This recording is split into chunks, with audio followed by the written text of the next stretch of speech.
আসসালামু আলাইকুম প্রিয় শিক্ষার্থীরা, কেমন আছো তোমরা? আজকে আমি খনিজ সম্পদ জীবাশ্ম অধ্যায়ের 3 নম্বর পর্ব নিয়ে তোমাদের সামনে হাজির হয়েছি।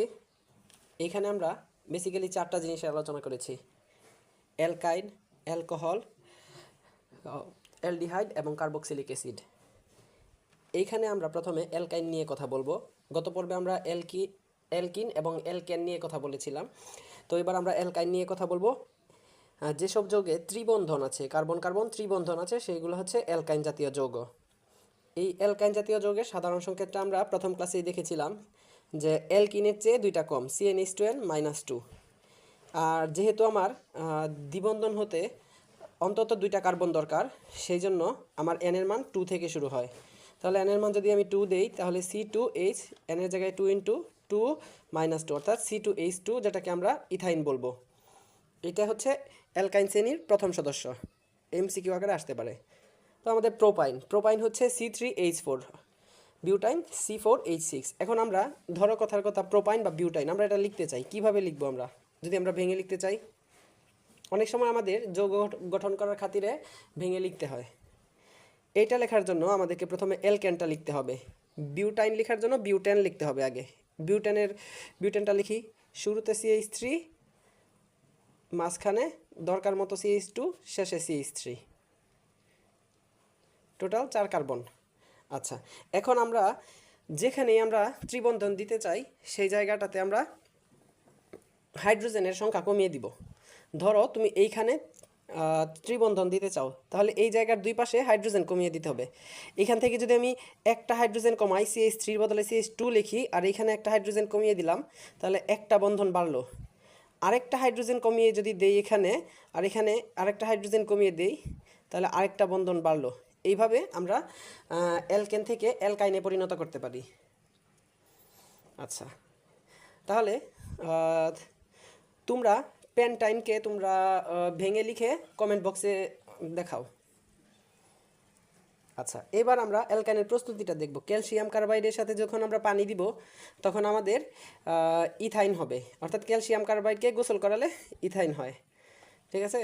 আচ্ছা, সাথে ক্যালসিয়াম হাইড্রোক্সাইড। অ্যালকাইন কী ধরনের বিক্রিয়া দেয়? অ্যালকাইনে আমরা হাইড্রোজেন সংযোজন করতে পারি। হাইড্রোজেন সংযোজন করলে কি হবে? এইখানে যে আমার একটা বন্ধন ভাঙলে 2টা ইলেকট্রন মুক্ত হয়, এই 2টা ইলেকট্রন 2 কার্বন নেয়। আরেকটা বন্ধন ভাঙলে আরও 2টা ইলেকট্রন মুক্ত হয়, 2টা ইলেকট্রন 2 কার্বনে চলে গেল। এখন এই 2H2 মানে কি? 4টা হাইড্রোজেন পরমাণু এই 4টা ইলেকট্রনের সাথে সমযোজী বন্ধনের মাধ্যমে যুক্ত হয়ে যায়। ফলে এই 2টা পাই বন্ধন ভেঙে এখানে 2টা করে হাইড্রোজেন যুক্ত হয়ে CH3 অর্থাৎ ইথেন তৈরি করে। আশা করি বুঝতে পেরেছ। এটা আসলে আমাদের গত পর্বেও ছিল এই বিক্রিয়াটা।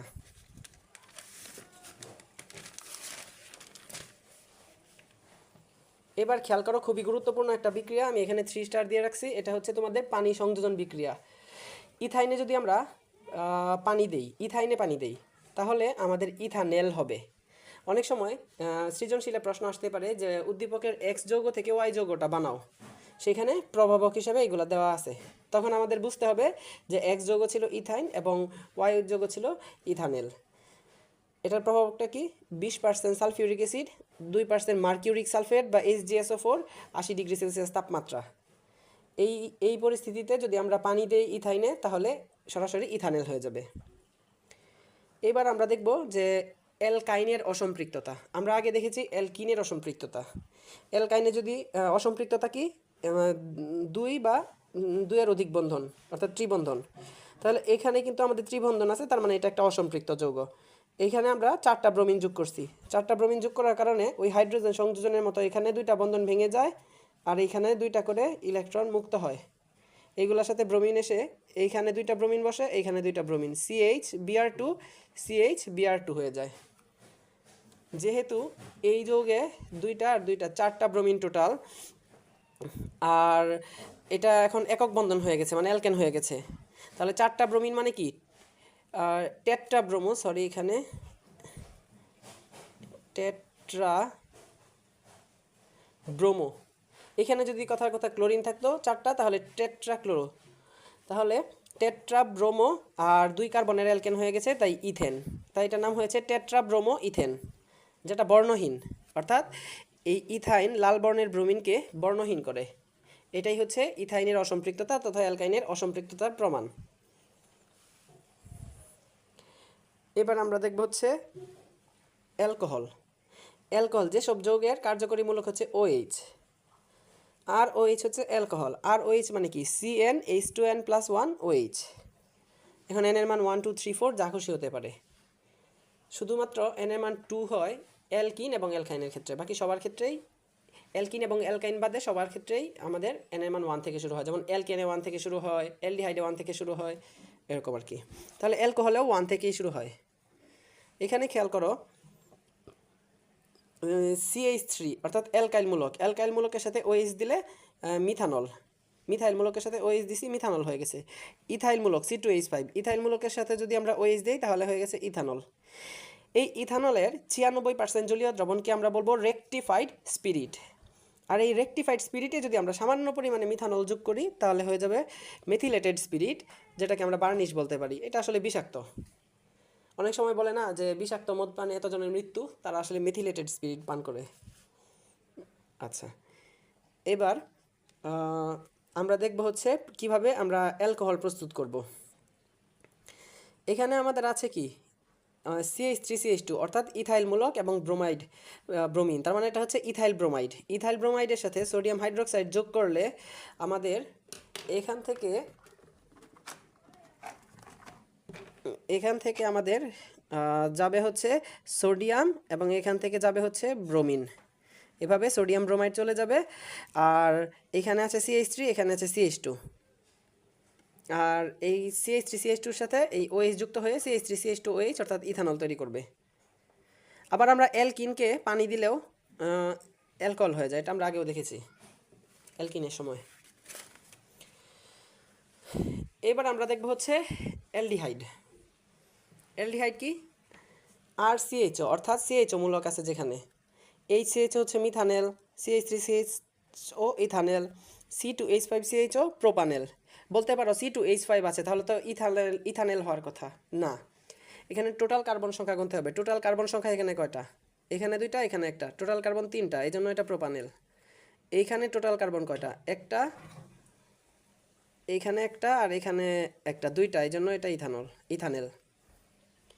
এই মিথানেল বা ফর্মালডিহাইডের 40% জলীয় দ্রবণকে ফরমালিন বলা হয়। যদি MCQতে আসে 40% জলীয় দ্রবণ বলতে কি বুঝো? 40% জলীয় দ্রবণ হচ্ছে যে মিথানেল থাকবে 40% আর পানি থাকবে 60%। আর এই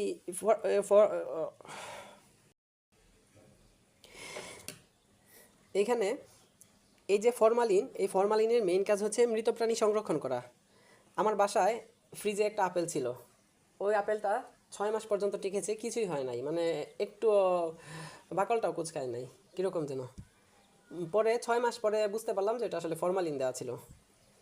আচ্ছা, যাই হোক, দেখো এখানে একটা প্রশ্ন আসে, ডেলরিন পলিমার একের জন্যও আসতে পারে, MCQতেও আসতে পারে।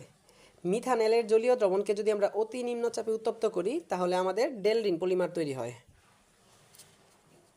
খেয়াল করো, এখানে ইথাইনে পানি দিলে আমাদের ইথানেল তৈরি হয়। এই বিক্রিয়াটা আমরা দেখেছি একটু আগেই, যে 20% সালফিউরিক অ্যাসিড, 2% মার্কিউরিক সালফেট আর 80 ডিগ্রি সেলসিয়াস তাপমাত্রা, এই এই এই পরিস্থিতিতে ইথাইনে পানি দিলেই ইথানেল তৈরি হয়। এভাবে আমরা ইথানেল প্রস্তুত করতে পারি বা অ্যালডিহাইড প্রস্তুত করতে পারি। এরপর আছে আমাদের জৈব অ্যাসিড RCOOH।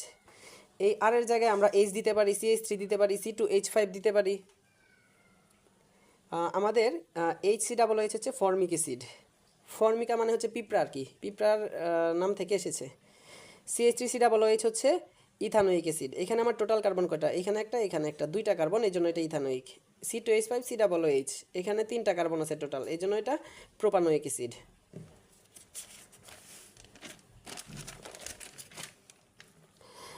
এবার দেখো, ইথানোয়িক অ্যাসিডের 4 থেকে 10% জলীয় দ্রবণকে আমরা ভিনেগার বলি। কোনো জায়গায় 6 থেকে 10% লেখা, 4 থেকে 10% দিলেও হবে। ভিনেগার আমাদের খাদ্য তৈরি করতে এবং খাদ্য সংরক্ষণ করতে সাহায্য করে, কারণ ভিনেগারটা সামান্য অ্যাসিডিক, যদিও খুবই মৃদু একটা অ্যাসিড। 1000টা ভিনেগারের মধ্যে মাত্র 4টা অণু পানিতে দ্রবীভূত হয়। তবুও এখানে এইচ প্লাস থাকার কারণে, যেহেতু এটা অ্যাসিড ভিনেগার, এই জন্য এটাতে এইচ প্লাস আছে, যার কারণে এই ইস্ট বা ব্যাকটেরিয়ারা অ্যাসিডিক পরিবেশে জন্মাতে পারে না, ফলে খাদ্যটাও পচে না। কিভাবে আমরা প্রস্তুত করব? ইথানলের সাথে যদি আমরা জাইমান অক্সিজেন দিই তাহলেই আমাদের ইথানোয়িক অ্যাসিড হবে। অর্থাৎ অ্যালডিহাইডের সাথে জাইমান অক্সিজেন দিলে আমাদের এই জৈব অ্যাসিড তৈরি হয়। ইথানোয়িক অ্যাসিডের আরেকটা নাম হচ্ছে অ্যাসিটিক অ্যাসিড। আর এখানে প্রভাবকটা কি? K2Cr2O7 অর্থাৎ পটাশিয়াম ডাইক্রোমেট এবং সালফিউরিক অ্যাসিড। অবশ্যই আমাদেরকে এই কথাটা মনে রাখতে হবে। প্রভাবকগুলো যদি আমরা ভুলে যাই তাহলে কিন্তু পরীক্ষার ক্লু দিলে বুঝতে পারবো না উদ্দীপকে। এখানে একটা বিক্রিয়া দিয়েছি যেখানে হচ্ছে একটা অ্যাসিড এবং একটা ক্ষার বিক্রিয়া করেছে, ইথানোয়িক অ্যাসিড আর সোডিয়াম হাইড্রোক্সাইড। অ্যাসিড ক্ষার প্রশমন বিক্রিয়া হয়ে এই সোডিয়াম ইথানয়েটের লবণ আর হাইড্রোজেন আর হাইড্রোক্সিল মিলে হয়েছে পানি। আগামী ক্লাসে জৈব জীবাশ্ম অধ্যায়ের যে বিক্রিয়াগুলো আছে বা উদ্দীপকগুলো আছে, উদ্দীপকগুলো অনেক সময় আমরা ধরতে পারি না, সেই জন্য আগামী ক্লাসে আমি উদ্দীপক ধরার বা এমন 6টা বিক্রিয়া দিয়ে দিব, যে 6টা বিক্রিয়া দিলে তুমি খুব সহজে উদ্দীপক ধরতে পারবা বা অনেকগুলো প্রশ্নই সমাধান করতে পারবা। ধন্যবাদ।